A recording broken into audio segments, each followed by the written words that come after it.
I'm Kevin VanDeWege, State Representative from the 24th Legislative District, the Olympic Peninsula. And right now we're in my office in Olympia, in the John L. O'Brien building. And we're getting towards the end of the 2010 legislative session.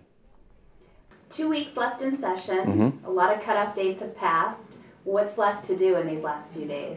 The things we're going to do in the last few days is really finish up the budgets and vote on the final bills. You know, here in the House of Representatives, we're taking action on what the Senate has been working on, and the Senate's taking action on what we've been working on. In addition to that, we have the budgets. Our big three budgets are the appropriations budget, the general state budget that funds everything from health care for Medicaid to our public schools, our capital budget, which provides infrastructure for the state, and our transportation budget, which provides the transportation needs of the state. Both the House and Senate have voted to temporarily suspend Initiative 960. Can you talk a little bit about why you voted yes? I voted yes because Initiative 960 doesn't allow the state to realize any new revenue, and there's a difference between new revenue and taxes.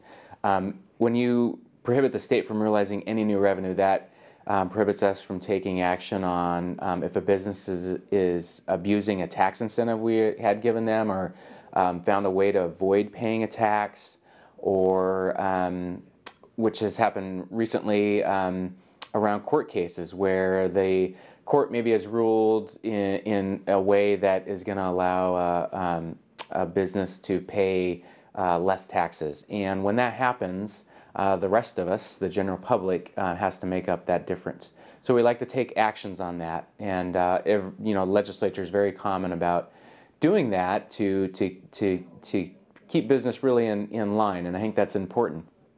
But when we can't do any new revenue, we can't take action on that. So that was a big thing. You know, my district is mostly made up of smaller type businesses.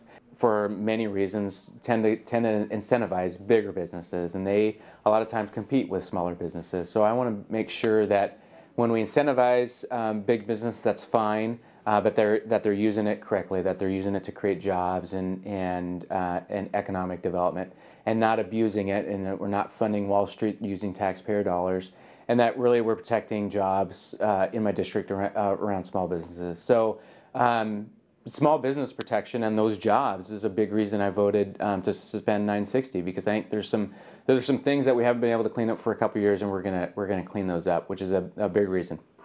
We also are looking at some new taxes, and that's a big part of the discussion we're gonna talk about over the next 2 weeks. As I first came out against the general sales tax increase back in October, and I've stuck with that and will stick with it. I don't think that's the right option. I think we can be very careful with the cuts that we've done and are doing, and those are about $4.5 billion now.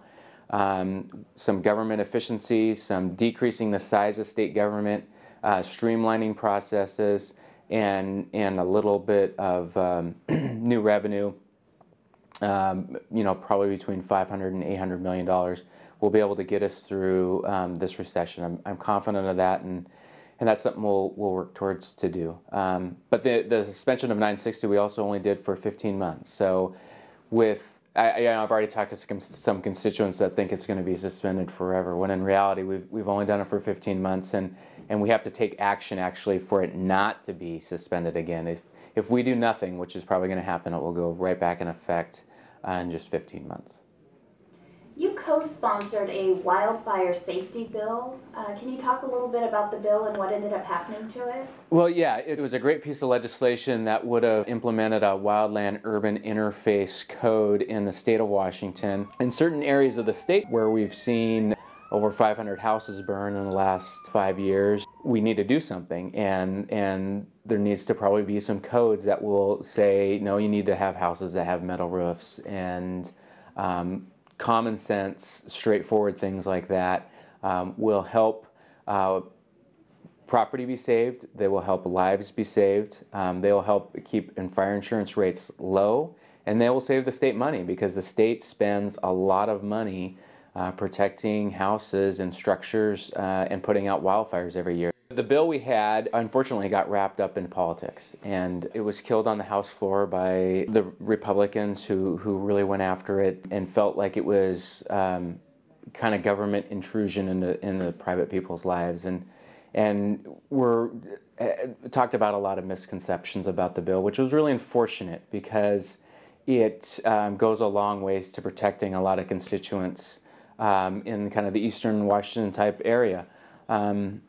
So hopefully in the future that we'll be able to relieve those misconceptions. We'll be able to get this code in place. It's already in place in Yakima County, and Clark County has also adopted it. It's working great there, and over time we'll establish and really have an impact on what wildfires can do. You know, we've seen what's happened in California, and as people move into our urban interface, we don't want to have that happen here in Washington. And by establishing this, I think we can go a long ways to do that.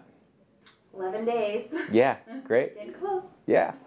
All right. Thank you. Thank you very much.